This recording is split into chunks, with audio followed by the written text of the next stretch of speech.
Eh bien, comme tout à l'heure, nous allons vous laisser profiter du spectacle d'Ariane 5 et nous nous retrouvons dans quelques secondes. À tout de suite.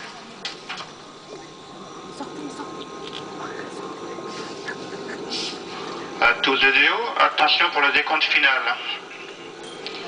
10, 9, 8, 7, 6, 5, 4, 3, 2, 1, top. Allumage Vulcain.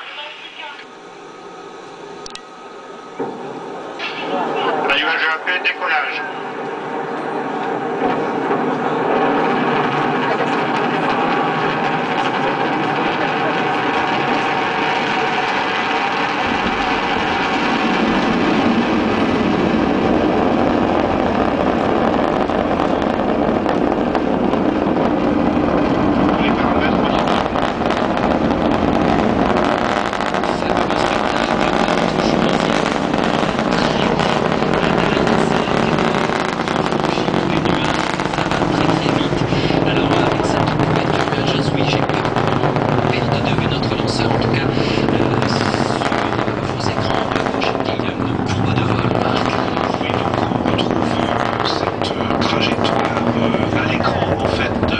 Cette trajectoire va nous indiquer en temps réel la position du lanceur par rapport à sa trajectoire théorique, celle qui a été définie pour conduire les deux satellites de Telsat sur leur orbite.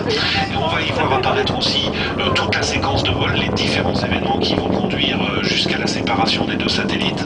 Et on a des critères très importants qui sont en bas, donc l'altitude bien entendu et aussi la vitesse, donc qui en lien avec les calculateurs à l'intérieur du lanceur nous donne l'information et sa position par rapport à la trajectoire. Vous savez qu'en ce début de vol, eh bien, ce sont les deux boosters, ces deux étages à poudre qui sont réalisés en Guyane française, qui assurent 90% de la puissance du lanceur. Ils sont nécessaires pour arracher Ariane 5 à la gravitation terrestre. Et chaque EAP, chaque booster consomme 2 tonnes de poudre par seconde. Mais ils ne vont pas, j'allais dire, être en activité si longtemps que ça, car très vite, ils vont avoir consommé leurs ergols et ils vont avoir rempli leur mission. Hein. Chacun quand même 240 tonnes de poudre.